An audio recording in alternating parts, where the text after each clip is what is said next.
Welcome, everybody, to the Next Chapter CEO. This podcast is for women 50 plus in business who are ready to step into their next chapter with confidence, purpose, and success. I'm your host, Lorene Quick, and today we're tackling a challenge that so many women entrepreneurs face, clearly communicating the value of their work in a way that feels natural, compelling, and aligned with who they are. If you have ever struggled in your business to explain what you do without feeling awkward, salesy, or like you're not quite capturing the depth of your work, you are not alone. And that is exactly why I'm excited to introduce today's guest, Tini. Tini is an expert in helping intuitive entrepreneurs show rather than tell the value of their work so that they can attract the clients that they want and that they can attract opportunities and even recognition for the work that they do. Tini has a gift for helping women entrepreneurs shift the way they talk about their business so that it feels authentic, it feels clear, and it resonates with the clients you're trying to reach. In this conversation today, we'll talk about why so many women over 50 struggle to articulate their expertise, how to market yourself authentically by showing your work rather than just explaining it. We'll also discuss ways to share your story while keeping your personal and client boundaries intact and showcase the results of your work, even when it's deeply personalized. We'll also leave today with one simple step, at least, that you can take today to gain clarity and confidence in communicating your value. If you have ever felt stuck trying to put into words what makes you truly unique, this episode is for you. Let's dive in. Tini, welcome to the podcast. I am so excited to have you here. My first question that I want to ask today for you is, many women over 50 bring a lifetime of experience into their business, and yet they often struggle with putting what they do into words. Why do you think that's such a challenge? Hello, everyone. Thank you, Noreen. Um, I'm a fan of doing research. So I've been diving into research these past few weeks. Mhm. And one of the things that came up was that they know what they're doing in the sessions with the clients. They know, they see the shifts. Um, they sense the vibration, the changing, the transformation that the client has. But when it comes to talk about that transformation, it's sort of like they go into marketing mode. And when I say they, I'm also including myself in there because I still have this tendency, but I found a way to shift out of that tendency where I see the work that I do with the client as disconnected from the way that I talk about it. So I'm no longer seeing that disconnect. Um, so instead of I had the client session and then I'm gonna talk about the work that I do, I'm just gonna talk about the client session. um, that would be one. Another one could be that some of the intuitive mentors that I talk to, they tend to channel and they're in there, they're present with the client in the session. So when it comes time to talk about what they did, because they flow and it's all intuitively channeled, they don't know exactly what to pinpoint the shift when the shifts happened specifically. So this is where even things like going into the session with a clear intention to identify one single shift that the client comes out with from the session that can help. So that we can allow ourselves to be present with the client without worrying that we have to think about how to explain the work that we do. Um, Okay. yeah, that would be some of the things that I noticed. So from what I take with that is it's like we need to be really conscious about not just how we do something as experts in a process, but also we need to be paying attention to the actual real result we achieve. Is that what I'm getting from from what you said? Yes, Yeah. yes. And also, when we're in a conversation like we are now, or in a client session, it's easier for us to know when to explain something in a different way because we notice maybe the person is not getting what we're saying, or but we find ways to adapt our guidance Mhm. to get them to that breakthrough. And so this is the exact thing that we need to show others when we talk about the work, because if I go outside the session and I start talking to the ether, hey everyone, here is what working with me looks like. I have no what's that response to see if what I'm saying works, Right. um, because I don't see the face of the one reading my post, let's say, if that's a post. But if I talk about it like I did during the session with the client, then people are more likely to understand because my client understood what I was talking about in the session. Okay. So I'm thinking that through in my head and going, all right, so it's not so, and when we're talking to the ether, we're often talking in marketing speak, right? Yes, Um, yes, exactly. Because of the disconnect. and I think I also realize that we are experts in what we do, and literally that means we are experts in our process, right? Yes, And yes. so when we're marketing ourselves, we often focus so much on what's the process I use. So let me tell you about the 3 steps I would take my clients through, or the theory or the model that I use to work with clients. But what I'm not helping potential clients see, and even in some cases my own clients really understand, even myself maybe really understand, is what happens when that magic is worked. What actually Yes. comes from that conversation. Yes. So, And okay, go ahead. sorry. And not just that, but when we say it's, I am a big believer in talking about the process that we use in our work.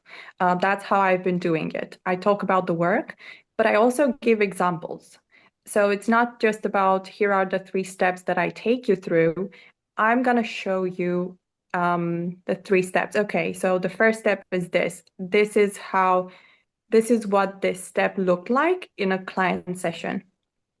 And I give an example of what that step looks like so that others can resonate and understand, and oh, maybe that's something that I'm going through. I'm going to give an example, maybe more in depth later on.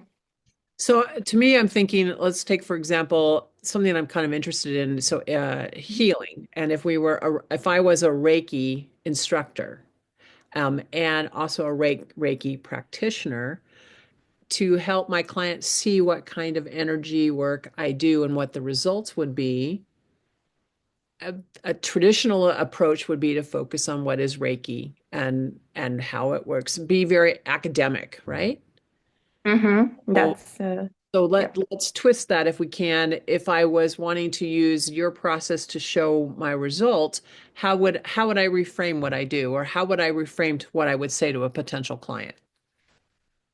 And this is where, let's say, using an example would help. Um, so if I ask the question in a group about, have you ever thought about um, putting together a portfolio to showcase your intuitive work? And one of the answers was, no, I have never thought about that, but I'm curious what that would look like for me. And I do kinesiology sessions via Zoom. So it's the equivalent of your Reiki, Right. but I can speak about it with clear points. Let's So jump right in and do that because yeah, I'm okay, curious. Yes. okay. So the way that they described their 45-minute kinesiology session that they offered was around they identified the sabotage that is causing the difficulty that the client is experiencing. So identify the sabotage. They then identify the overriding emotion connected with the sabotage. Okay. And then they replace the sabotage with a new positive way of being. So they identify the sabotage, identify the emotion, then replace the sabotage. So that's one way of explaining it. And then what I'm suggesting with the showing part is, okay, you look at a past client session where you walked someone through this framework and you start looking at, okay, what was the sabotage that the client was experiencing when they came to me? How did you identify the sabotage? What was the process? Then, how did you identify the emotion that was connected to the sabotage? What was that emotion so that we can also see the work? So, we're going deeper and deeper and exploring. And why was identifying the emotion important? Because that also gives validity to your process when you're explaining it to others. So they see how that connects to what they're looking for.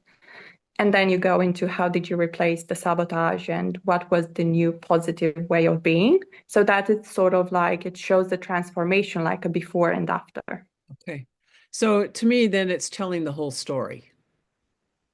Whereas Yes, first model that you shared, you basically told part of the story, which was what the process was. yes. And oftentimes we tell ourselves, out of respect for the client, I'm not going to go into too much detail. But of course, I'm not mentioning the client's name, right? So Mhm. then the second example that you gave, or the shift that you encouraged a practitioner to take, would be not only to tell the first story, which was the process, but now let's actually talk about what was learned during that experience. What emotions did they cover? What sabotage did they cover? What replacement did they cover? So you're telling the whole story for someone else, or in an audience, or for potential clients, or however that works. And I think that's a huge shift because Yes, on an academic or a scientific kind of mind, we just think I just need to talk about the process. But the reality is, I need to start talking about the entire story. And actually, the most interesting part is, how did the client change? yep. What was the process? But then also, how did it work for the client to cause that Yes. change? Yeah. Yeah, that because it shows that your process works and it leads to results and transformation. But also, we resonate with different pieces and elements in someone's marketing. Sometimes we resonate with the sabotage that person was experiencing, and we think, oh, I have similar thoughts, so maybe I can reach out to this person. They might be able to help me with a session. Um, I might resonate with the transformation, the end result, and I might want that end result, but maybe my sabotage is a little bit different. But in showing this, uh, we give others the possibility to intuitively select what they resonate with from what it is that we share. And we share about the work that we do, and it's true and it feels good. We don't have to imagine or invent things. And yeah, we talk about the things that we're passionate about in a way that we like. To me, I think this is really a big deal from my own experience. And it's helping me to shift my perspective around the whole idea of marketing, storytelling as marketing. And Mm-hmm. um, it blows me away a little bit. Um, so when women might say to me or to you, I just feel really pushy, I feel really awkward. Um, how would you encourage them to get over that and be more comfortable using this, what I would call a full story mode of sharing with others what you do? Well, one of the things is, first of all, we need to be aware of the story. Once we do, we see that our guidance produces results, which is the first step in clearly talking about what we do with confidence and being able to say, yeah, my work actually works because I've seen it. It's not just something that I know or feel. I see how it worked in a client session. So that's the first thing. And then, yeah, I blocked. I Yeah. blocked. I We're froze. just going over how do we help people start doing this? How do we help women start to be comfortable enough and to use this in a more natural way? Okay. Yeah. So first of all is knowing the results. Then doing something that you feel good about. So for instance, for me, having these conversations is fine. But I do like to be prepared ahead of time. I like to have bullet points. I like to know how the conversation is going to go. And that's something that I do in my client sessions as well. And and even when I was delivering programs live, for instance, um, I walked someone through, I created a course that explained my intuitive process. And then I delivered it live. But I delivered it in my own way. I didn't do it with, the shorts with hour-long sessions and things like that. That didn't feel good to me. So I said, okay, I'm going to deliver 15-minute sessions where I'm going to just share my process. And then we're going to have a Q&A where I'm going to show how you can apply it to your own situation. Okay. And I had people saying that, oh, I was actually used to more engaging things. And to me, and they were talking about engaging in the chat and questions, hey, but that's not my style. Hmm. So it didn't feel good. That was the part that felt salesy to me, Hmm. where I was just doing something that looks good and sounds good, but it didn't deliver substance, in my opinion. And then there were other people who said, "Oh, I actually like that these are 15 minutes because I can make it." They were thinking about ditching the session, but then they remembered that it was only 15 minutes. So we'll have different types of people in our audiences who have different preferences. So that's why it's important to really look at how we naturally flow and what we like and how we like to communicate. Um, I found out what I'd like to do and how I like to do it by experimenting a lot, trying different things. Um, but because I was aware of the process that I was following and the results that my work facilitated, I was able to put things together like behind the scenes, where I was walking people through what it is that I do, or creating courses to show one piece of what I do. But the simplest way to get started with this would be to just look at one piece. So you are talking about sharing the entire story. And that can feel overwhelming because I tend to think of myself like perfectionist type. Um, but I tend to spend most times behind the scenes and overthink everything by myself. So just starting with one piece and knowing that that will be okay. So we can just share the beginning of a story. We can share the ending.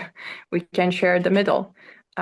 We don't have to share the entire story all in one go because we're the only ones who see things linearly and unfolding in our own lives. Other people see just snippets and moments depending on when they meet us along the way. So I'm listening to you talk. What I get is first off, um, oh, you start with awareness that this is a new model for me that I'm going to be working with. And so I'm going to just embrace this as if I am using this because I am. So it's a new model and it's a new way for me to talk about what I do. And in order for that to be successful, I should be prepared, which to me means I should already have 2 or 3 examples that I have thought through of how I could share these examples with other people. I'm just not going to invent this as I'm talking to someone. I have prepped myself with some kind of, I wouldn't even call it a script, but at least a flow of a story with key points, right? Not just the points of the process, but the points of the results achieved during a particular coaching session for me, for example. And Hmm. then I think you said something that was really important here. Pick the way to share this should be based on your style, based on who you are and Yeah. what you feel most comfortable with. So experiment a little bit with these stories that I want to tell, and then find my style. And then don't worry if I'm not conforming to what other people expect it should look like. Just find the approach, the methodology of sharing a story in a way that makes me feel natural and feel good about who I am and what I bring to the table as a coach, for example. Um, and Yes. then link to that really is, and don't be concerned if it's really anxious for you, if it's really anxiety producing for you, then just stop, just do one story. Don't worry about having three, or just do one little section of a story and continue to evolve that story as you tell it over and over and over again. Right? Yes. Exactly. Yep. Okay. So Exactly. um, that's good. I think that's really great advice for us to get started in this process. When we tell stories. So, for example, I always worry about revealing too much about a client, and so I tried to, disguise them, so no one would ever figure out that it was them that I was talking about, because not everybody wants me to share their story. So, how can I? How can I use my experience as a coach and what I see working with my clients that still don't violate any privacy for my clients? Do you have any That's recommendations for that? That's a great question. And it connects to what I was saying before, that when we take pieces of a story, then it's harder to tell who the character was. So the client might not see themselves in that story because it's not the full story. Okay. Um, Even something as I'm thinking about a session that I had with someone who does subconscious release and human design. And they offer sessions for this. And I asked them, how did you know this was a limiting belief? And that's something that I can include in my content, let's say, or the way that I talk, and say that I just had a session with an intuitive mentor. And one of the questions that I asked them was, how did you know this was a limiting belief? And that can just be the tiny piece that I'm sharing. It shows other people that I work with intuitive mentors. It shows them that I ask curious questions, and I can then continue maybe and reveal the answer, or the answer that I perceived through my interpretation of what they said. And that doesn't tell you who the client was, Okay. and it might not even tell the client either.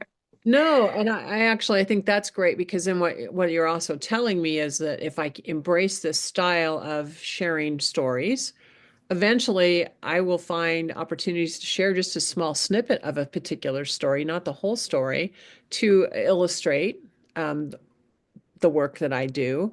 But again, so it's like it's not just I'm in marketing mode today and I have 3 stories I need to tell. And I've articulated them clearly, and I'm going to be a great storyteller. So it's not like I've memorized this speech thing, but really, this is going to sound crazy. Storytelling becomes a way of life. It becomes a Yep. way for me to talk about my work. And that's always how I talk about my work, is through the stories I can share with anyone who's interested in learning what I do. Yes. And it comes so naturally to us in all sorts of situations, out except for marketing. it comes so easily when you have a conversation with a client and you tell them and they ask something, hey, can you help me with this? And you immediately think of a client that you helped with the same exact problem. And you tell them, hey, I had this client that I helped with the same problem. So yes, I can help you. This is what it looks like. But then just that disconnect that we were talking about, and that comes in. But I like how you worded it. Storytelling becomes a way of life, and you just talk about the things that you care about in the way that feels good to you. Yeah, and I would see this overlapping in my personal life as well. You know, whether I'm interfacing with one of my children and trying to help them solve a problem in their life, or supporting them Yeah. as they're solving a problem in their life, I can use storytelling as a methodology, as an approach that opens them up to, suggestions. I embrace this, and I can also see how, from my perspective as a coach, it could also become the way that I actually coach my clients, right? Yep. It's through storytelling. Although I don't want to be the grandpa that talks about World War II and his experiences in the trenches, ad nauseum. So it needs to be thoughtful in how we take this approach. It's not just about telling any story you can think of, right? Yeah, or Yeah, repeating. that's why I don't even think of it as storytelling. I like that you talk about it as storytelling. To me, it's fascinating. But I think what I use to describe it is examples of what has actually been done. So examples that show the connection between my guidance to and shows how it adapted to someone's needs and problems and what I recommended, why Mhm. I recommended that thing, and what shifts it ended up producing. So I'm just showing the example of that work. And I think this conversation for me brings up this whole fear about, well, what if I don't make a difference? You know, as a woman in business, what if I have this really great process, and what if really I'm executing the process to perfection, but then there's this fear, well, what if it doesn't really help someone? And so, this is kind of like way out there, but um, to me, it seems, look, it does happen, right?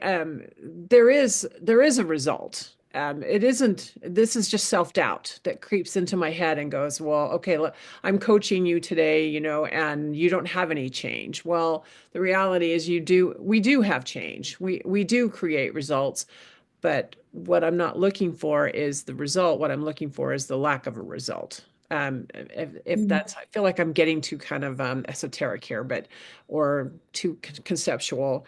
But I think this process makes me ask, am I actually affecting change in my clients? Do I Um, actually make a difference when I work with them? yeah, and funnily enough, that's a great question, and the doubt is something that I've been hanging out with. I don't know if anyone listening or you are into the gene keys, but doubt is something that comes up in my design a lot. But it's also connected to truth. It's connected to doubt, and then it leads into inquiry and truth. So the funny thing is, when we look at the work that we do in this way, and we start to see the connection between what we do and the shifts and the impact that's possible, even if that transformation is subtle, then we start to see the truth and we dissolve doubt by just exploring it. By just looking at the facts, we find the evidence within the doubt. So the doubt is not something that prevents me from taking action. The doubt actually sends me into this journey of discovery to see whether, hey, is my work actually impactful? And that's a great point because when I was structuring courses, I was not talking about the work that I do. I was not talking about the process and the results and things because I was um, attaching the worth and the value of my work to what the client does with the work that we did together. Hmm. So I was helping them create these courses that flow, that were connected, that would produce results if people implemented them. But some of my clients, let's say they decided to stop being in business altogether. So then I started to doubt the work that we did together. I just thought, oh my God, it's connected to the course that we did together. Why didn't they use it? um, but then I realized that's silly because the worth of my work does not stand in how people use the guidance and the work and what happens afterwards. It's in the possibility and me being here and sharing these gifts that I have with you, but we all have our own timing. And sometimes we learn and we listen to a mentor, but implement years later. So for me to sit here and wait for everybody that I worked with to implement every single thing to perfection and to come back to me and tell me all of the cool results that they got, I just realized that was kind of folly. And it made me think of I'm a guide in a forest and someone asks me for directions and I tell them exactly where to go and they go outside the forest. I don't think they will ever come back to the guide and say, "Hey, I found my way out of the forest." No. So we kind of have No, to trust that yeah, and look for evidence. I think that the trust issue is big there, that if you have a process that you know works, which most of us do, Yep. then we have to trust it. But also we have to realize that we are just one part of the equation, right? That we bring into the conversations or the work that we do with others. They also come. And they Yep. are some are more receptive and open, and some are less. Sometimes life has a way of throwing all kinds of things in our way. And like you said, it could be 10 years later, someone comes back and says, "Oh my gosh, I actually used what you taught me, but it was 10 years ago, but thank you anyway." But then also, you're right that there are very few people who are going to turn around and go back and tell the guide, "Thank you very much for helping me find my way out of the forest. I followed your directions and it worked perfectly." So we're not Yep. always going to get that feedback. So we do have to trust that our process works. We have to continually, though, be honest with ourselves about, are we seeing results, at least within the context of the short-term amount of time that we work with our clients or our customers. But the trust piece is big. And what I really loved about what you said, Tini, was that doubt is a journey of discovery. That when you experience doubt about your practice and the work that you do, you are now given an opportunity to explore that more. And I look back on my clients and know many of them would be willing to have a conversation with me around what really helped them and what wasn't so helpful, that kind of stuff, so we can learn more about and improve upon the work that we do. So this Yep. this process does more than market us. It encourages us to expand our and develop our strengths in the work that we do with each other, and Yep. our clients, right? So Yep.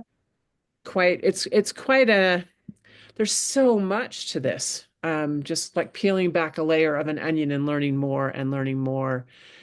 And primarily, we're really talking about women who are in business that are doing work that I would call more intrinsic work with clients, right?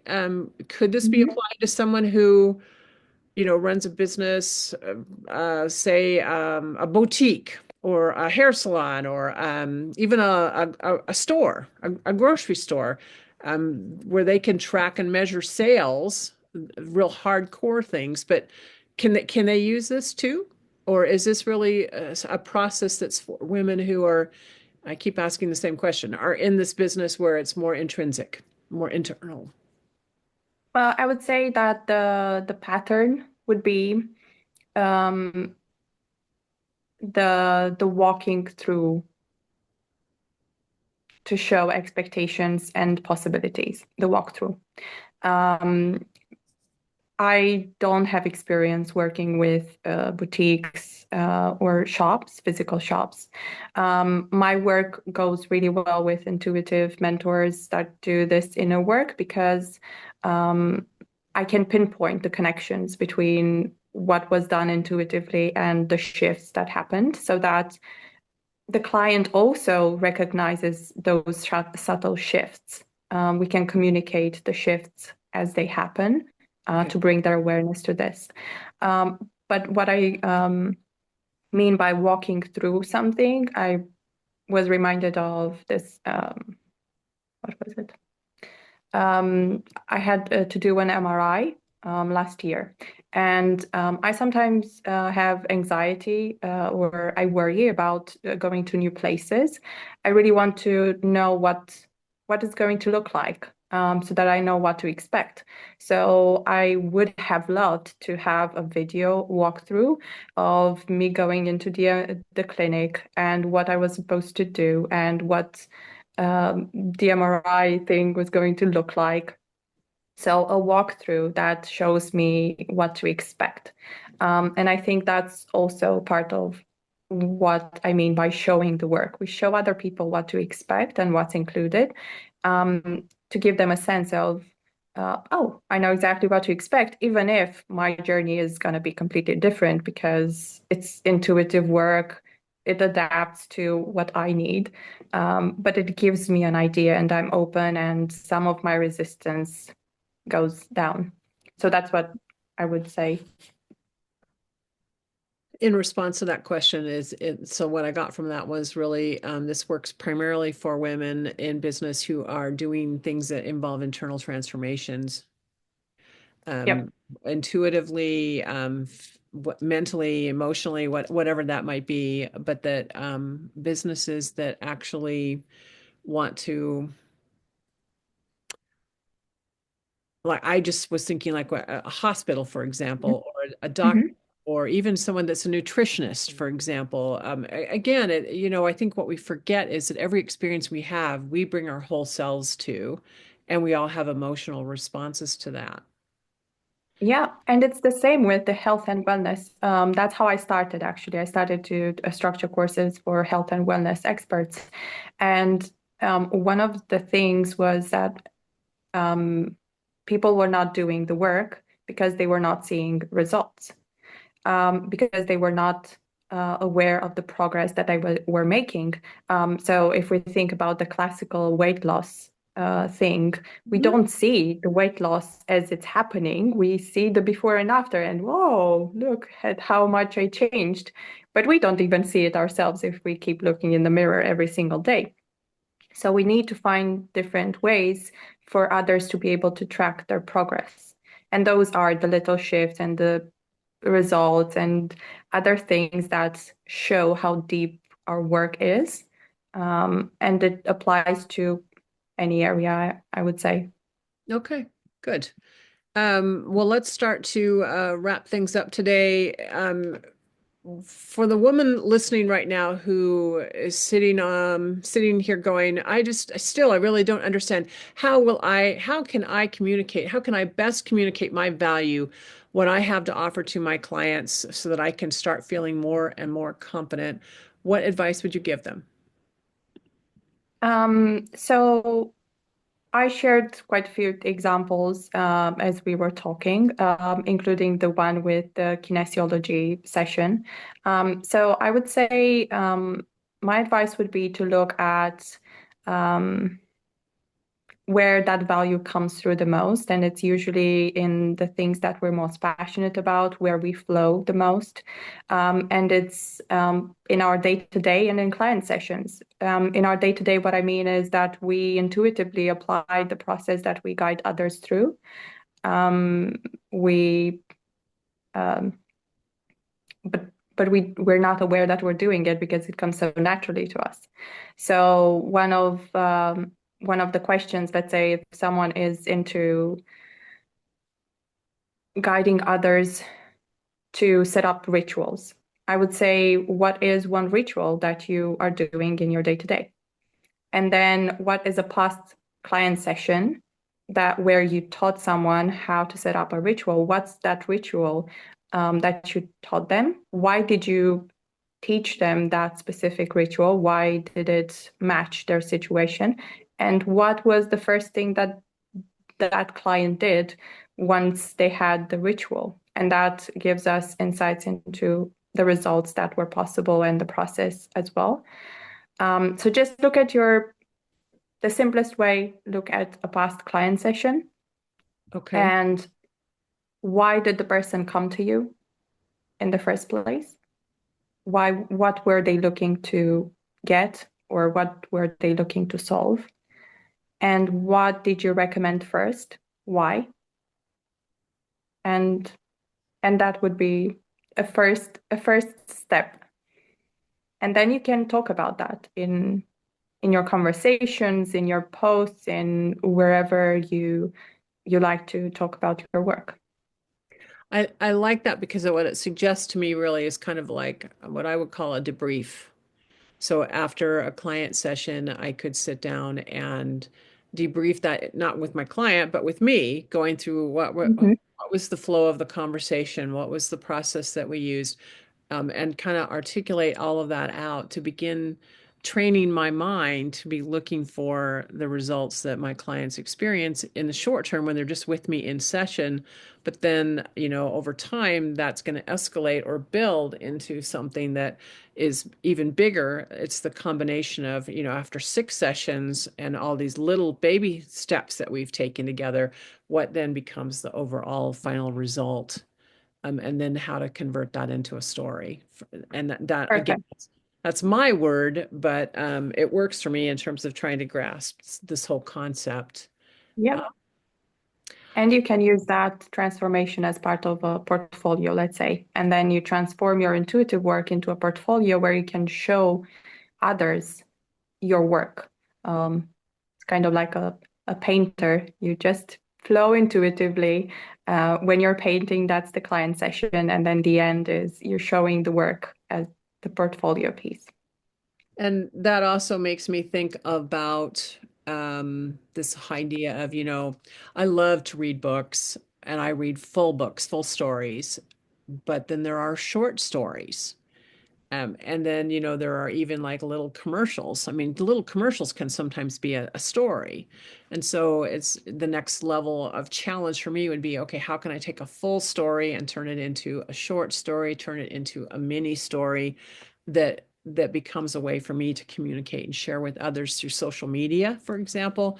But again, it's just really starting small with one little thing and Yep. then letting that evolve as a way of looking at the world, as a way of thinking about your practice that allows you then to share about your practice. Yep. That's beautiful. Well, Tini, this has been an extremely valuable conversation. I know that many women who are listening today are going to walk away with some new clarity and confidence in the work that they do and how they can communicate their value in business. Before we wrap up, though, where can listeners connect up with you and learn more about this work that you do? Thank you for having me. Um, they can connect with me on Substack. I have a publication there. It's called The Intuitive Value Maze. Or they can find me on Facebook. Um, I guess you will share the links or something because I will put those in the story introduction to this, to the audio and to the video as well. So we'll be sure to include those. So look for those details in the show notes. And if, dear listeners, if today's episode resonated with you, I would love to hear your thoughts. I'd love to hear your stories. Also, please feel free to share this podcast with others that you think might be interested. Tag me. Let me know what your biggest takeaways were. I'm curious and would love to have some dialogue. And if you're ready to take the next step in your journey as a woman entrepreneur over 50, be sure to check out my Facebook page and my group, Next Chapter Sisters, who are a group of women in their 50s, 60s, 70s who are all working to live their best life. And many of them are also in the process or are currently entrepreneurial women in business. Thanks everyone so much for tuning in to this episode of Next Chapter CEO. Until next time, keep stepping forward with passion and with confidence.